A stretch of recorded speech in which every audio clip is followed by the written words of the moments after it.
Alamin. Jamaah rahimakumullah, rahimani wa rahimakumullah. Saya akan membacakan malam hari ini dari kitab Al-Wafi, yaitu hadis Arba'in An-Nawawiyah yang ditulis oleh Imam Nawawi, hadis yang ke-24.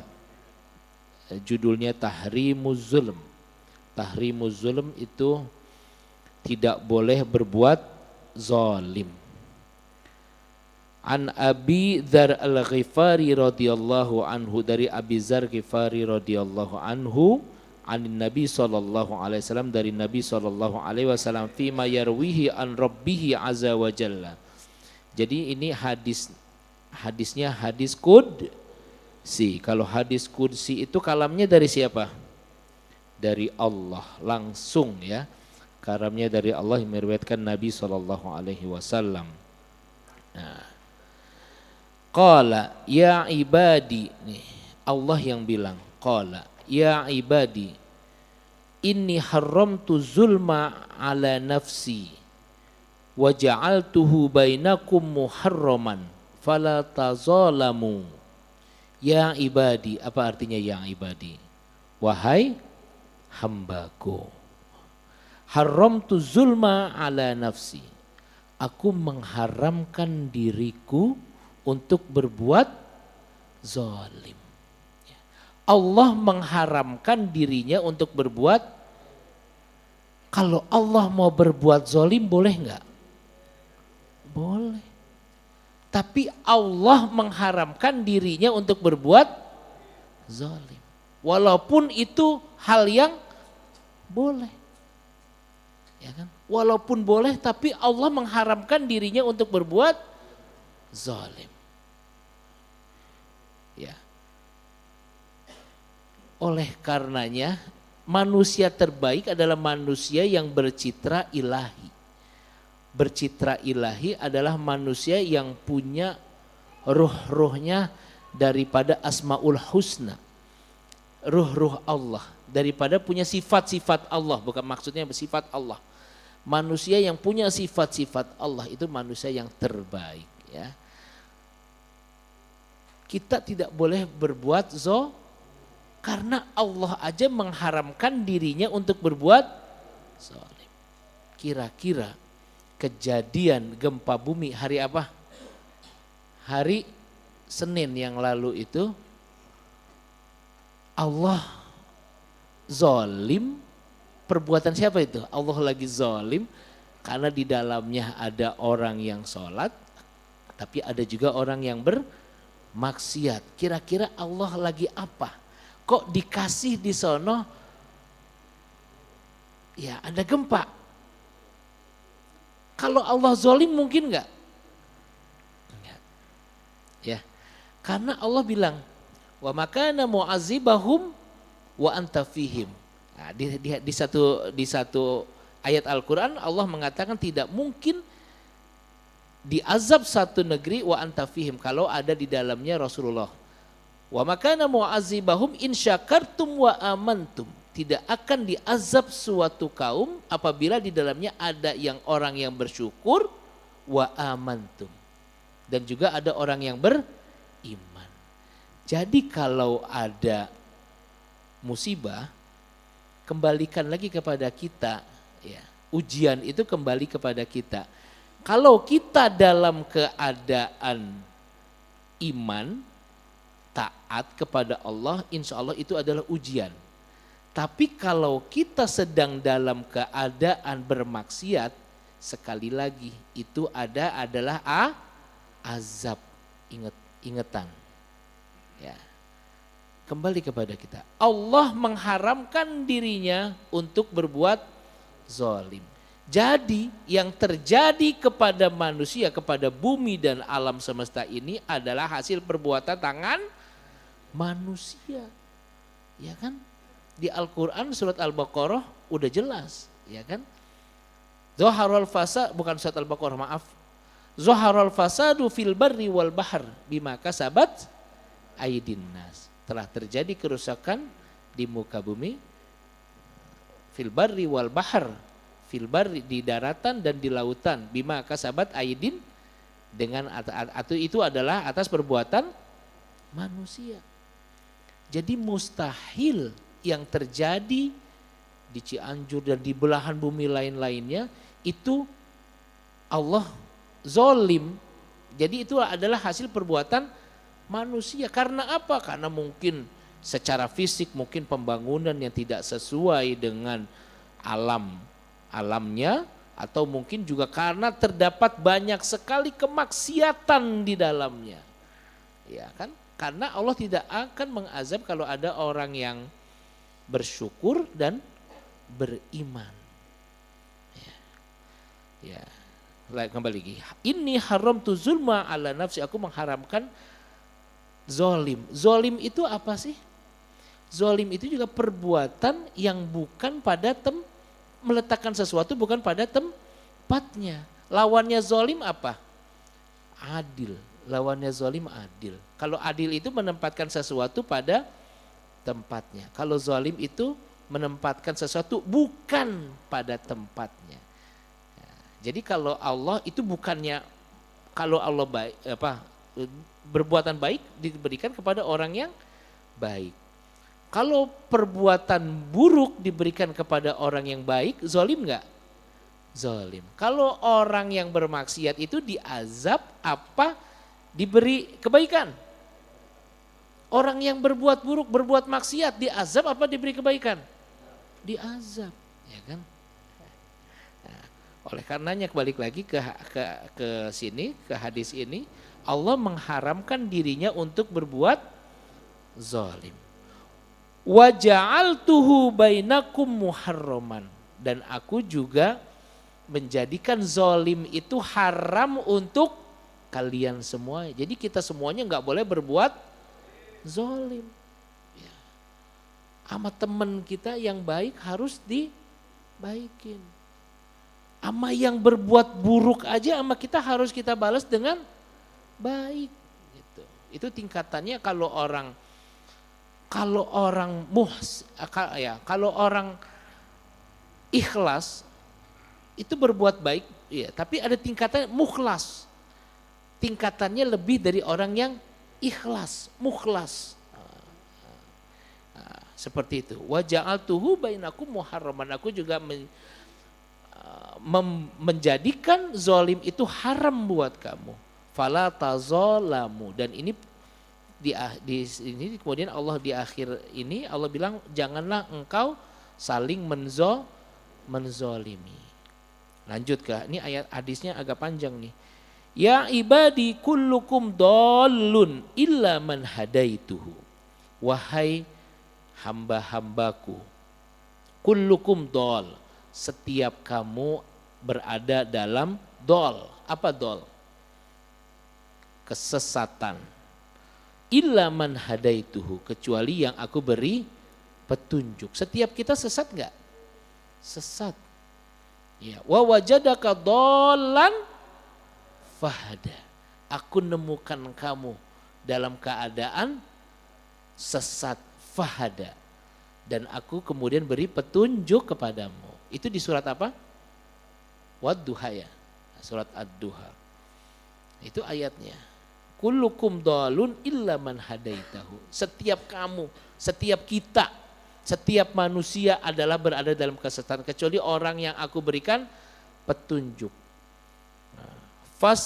Fastahduni ahdikum.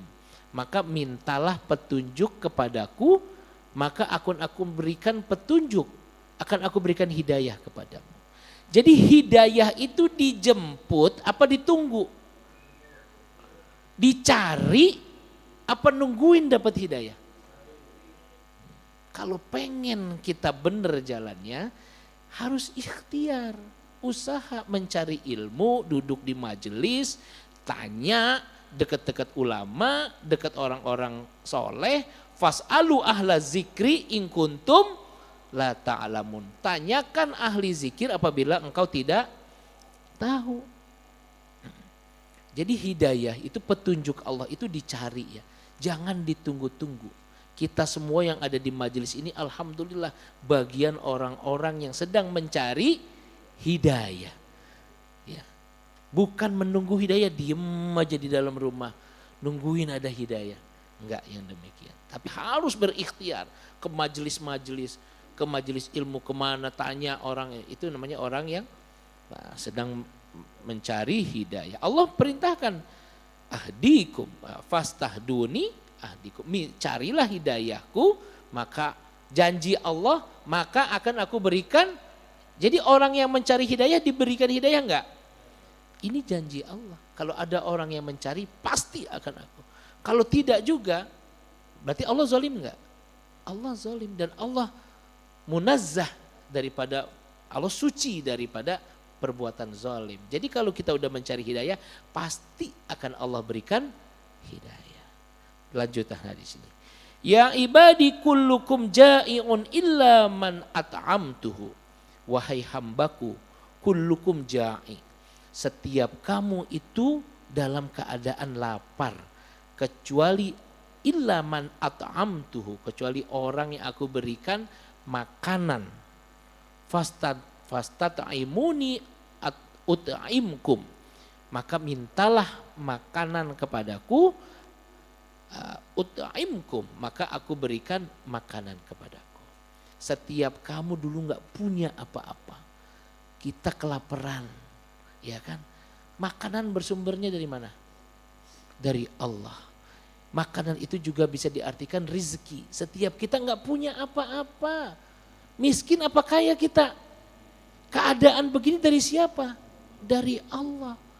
Maka mintalah kepadaku, maka akan aku berikan makanan kepadaku. Aku berikan rizki kepadamu. Ut'imkum. Kemudian ya ibadi kullukum arin illa man kasautu. Wahai hambaku, setiap kamu itu dulu telanjang, tidak berpakaian. Man illa man kasautu, kecuali orang yang aku berikan pakaian kepadamu. Fastaksauni aksukum, maka mintalah pakaian kepadaku, maka akan aku berikan pakaian kepadamu. Itu pakaian dan makanan adalah rizki maksudnya. Mintalah rizki kepadaku, maka akan aku berikan. Jadi rizki itu ditunggu apa dicari? Dicari, harus ikhtiar, harus keluar rumah dengan niat mencari rizki. Jangan di rumah aja nungguin rizki, ngapain nungguin orang ngasih, nungguin apa? Enggak, semuanya harus ada usaha, harus ada ikhtiarnya. Janji Allah pasti akan aku kasih. Jadi yang Allah lihat usahanya. Mau apapun usahanya seperti apa, pasti akan Allah kasih. Ya ibadi innakum tukhti'una bil-laili wan-nahar. Wahai hamba-hambaku, innakum sesungguhnya kamu semuanya selalu berbuat salah. Bil-laili wan-nahar, di malam dan di siang hari. Wa ana aghfiru dzunuba jami'an, dan aku mengampuni dosa-dosa kamu semuanya. Fastaghfiruni aghfir lakum, maka mintalah ampunan kepadaku, maka niscaya akan aku berikan aghfir lakum. Nah, setiap kita berdosa, maka mintalah ampunan kepada Allah. Allah yang nyuruh. Jadi kalau bertobat itu hukumnya wajib apa sunnah? Wajib, karena Allah yang suruh. Kalau berbuat dosa jangan nunggu, ntar gua dosa lagi percuma. Ntar juga berbuat lagi, berbuat dosa lagi. Ntar aja dah sekalian aja kalau udah tua. Ntar aja dah sekalian dah kalau udah bener-bener udah puasan dikit gitu. Karena belum puas nih. Jangan nunggu begitu. Kan ada badiru bersegera.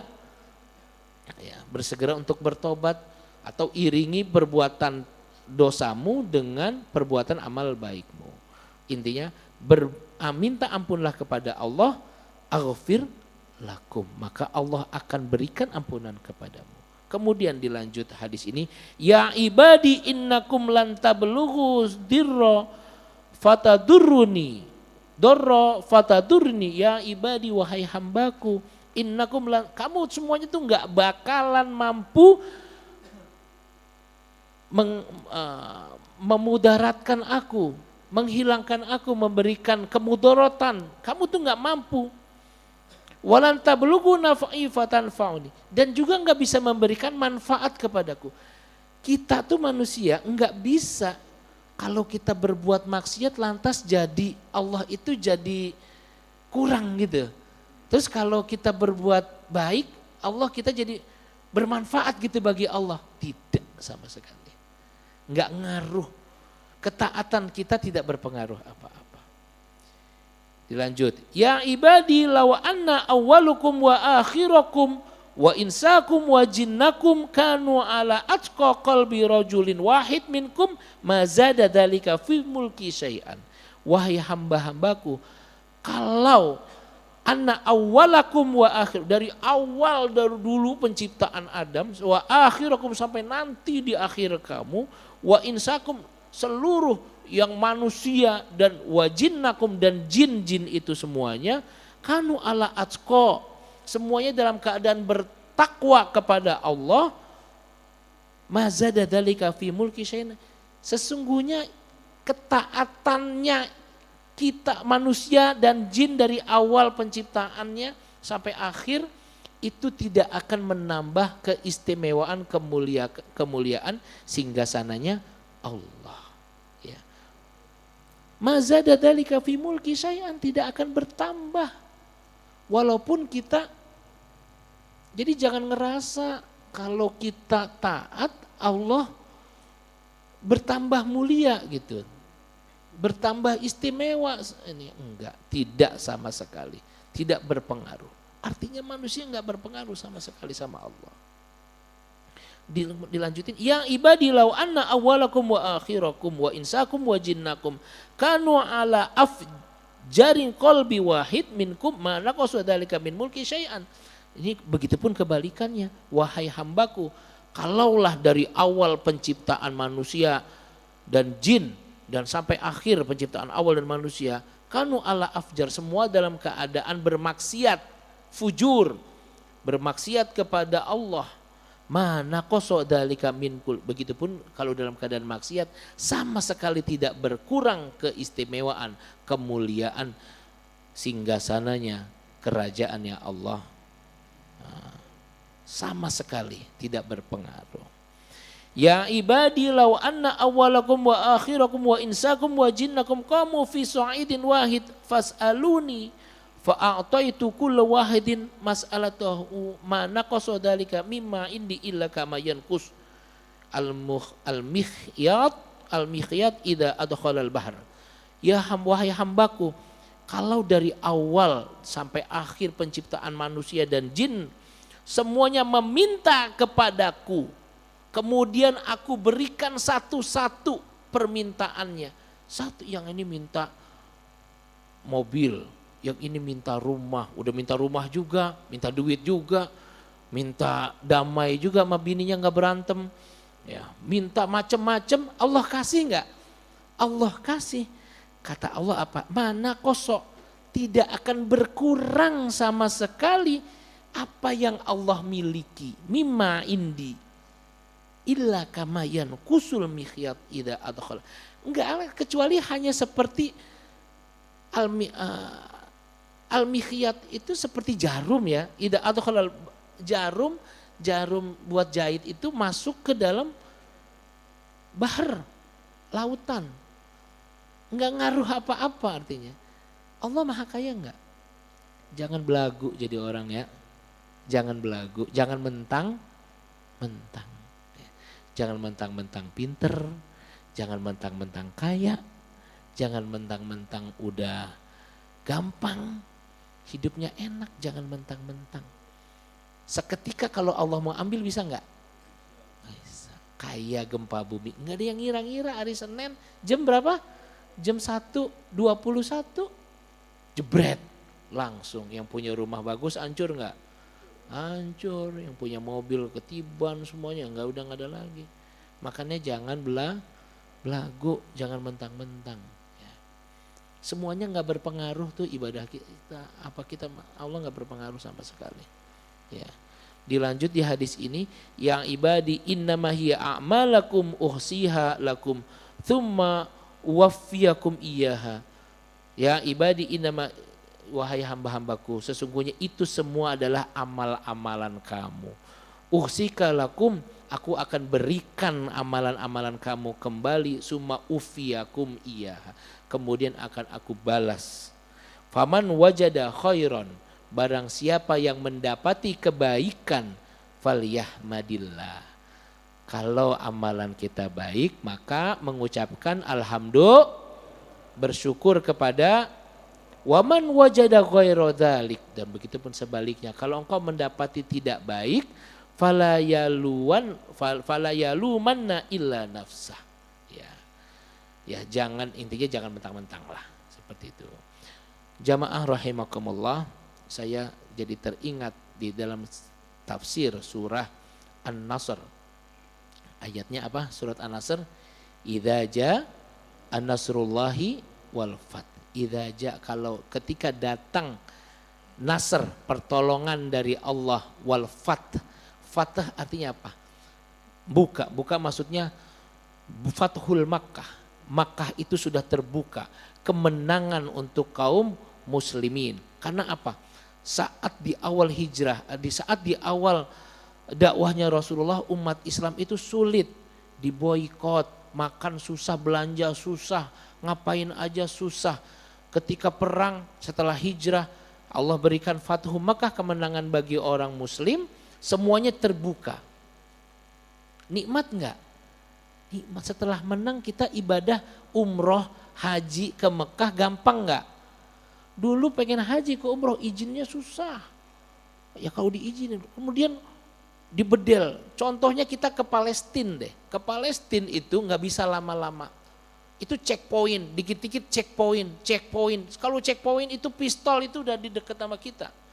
Nyaman nggak yang kayak gitu? Deg-degan. Kalau Mekah kita kayak gitu, belum Fathul Makkah, nauzubillahimin, Allah berikan kemenangan. Nah, kalau Allah berikan kemenangan kepada kita, idza jaa nasrullahi wal fath wa ra'aitan nasa yadkhuluna fi din, dan Allah tampakkan ra'ait, engkau akan melihat annas, manusia itu, ra'aitan saya dukhul, akan masuk fi dinillah, di dalam agama Allah, masuk Islam, afwaja, berbondong-bondong. Banyak dulu di Mekah, kafir Quraisy banyak, akhirnya orang-orang Yaman banyak masuk Islam. Akhirnya kabilah Arab yang hampir semua kabilah Arab masuk ke Islam. Berbondong-bondong. Menang gak orang Islam? Menang. Kalau udah menang nih, di ayat selanjutnya bilang, kalau udah menang Allah bilang apa? Fasabbih bihamdi rabbika wastaghfir. Kalau punya nih, kalau Allah, kita kan hidup kita juga begitu kan. Susah nggak dulu? Dulu, jangan sekarang udah pada kaya, udah pada punya. Dulu susah nggak? Susah. Sekarang udah mendingan kan? Udah mendingan. Dulu masih belum Fathul Makkah, kita lah diri kita anggaplah dulu belum Fathul Makkah. Sekarang udah mulai Fathul Makkah, udah dibuka diri kita. Maka apa? Fasabbih, bertasbih, apa mengatakan subhanallah, fasabbih bihamdi rabbika. Fasabbih, bertasbih dengan nama Tuhanmu. Wastaghfirhu, dan beristighfar. Kenapa kita beristighfar? Karena apa? Kita walaupun ibadah setiap hari pun, ibadah kita kurang nggak? Apakah mungkin sholat setiap hari, sholat johor, tapi apa sholatnya akhir waktu? Apa sholatnya nggak khusyuk? Apa gimana? Apa yang kurang? Apa wudunya kurang? Makanya disuruh istighfar. Jangan merasa gue mah nggak punya salah, sholat tiap hari, ngaji tiap hari, baca sholawat tiap hari, apa tiap hari, nggak pernah kurang. Apa yang kurang dari gua? Enggak. Banyak yang kurang. Mungkin sholatnya kurang khusyuk, sama orang sering ngeselin, lain sebagainya. Fastaghfiruhu. Jadi kita nih kalau udah Fathul Makkah, hati-hati. Ini ayat ini, surat ini turun ketika orang Islam sudah dibuka semua kemenangan, artinya kematian Rasulullah sudah dekat. Ini kematian Rasulullah. Orang kalau udah makmur semuanya, pengen minta apa aja, Ada semuanya. Hati. Artinya apa? Sudah dekat. Ya. Jadi yang belum punya apa-apa tenang. Ya. Insya Allah masih jauh, insya Allah. Ya, ini kalau udah fatul kita ini udah pada tua nih, saya termasuk yang udah up to 40 gitu kan. Udah lebih dari 40. Hati-hati kita. Apa aja udah punya kan, apa aja udah dimakan lagi. Ayam, daging, apa udah dimakan semua. Puas enggak? Hati, ya ini untuk saya pribadi. Ya semua kita harus hati-hati. Makanya atas nikmat yang Allah berikan kepada kita, fasabbih bihamdi rabbika. Kita banyak-banyak tasbih, kemudian wastaghfirhu, dan mohon ampunan. Jangan takut, di akhir Allah bilang innahu kana tawwab. Sesungguhnya Allah Maha mengampuni orang-orang yang bertaubat. Tinggal mau apa enggak bertaubat itu ya. Sudah malam. Wallahu a'lam bishawab. Semoga yang sedikit ini kita bermanfaat. Dulu sahabat kalau dengar ayat hadis ini langsung pada tersungkur, nangis, takut sama Allah. Tapi di sini kita ketawa ya. Mudah-mudahan sih kita benar-benar iman kita termasuk imannya takut kepada Allah Subhanahu wa taala ya. Wallahu a'lam bishawab. Semoga Allah ampuni dosa-dosa kita, Allah ampuni segala kekurangan di dalam ibadah kita, Allah terima kebaikan-kebaikan kita yang sedikit, yang secuil itu, dan Allah matikan kita dalam keadaan husnul khotibah. Allah gabungkan kita bersama para anbiya, syuhada wal mursalin kepada Rasulullah sallallahu alaihi wasallam. Ala hadhihi wa ala kulli salihah wa ila hadratin bi Muhammadin Mustafa al-Fatihah.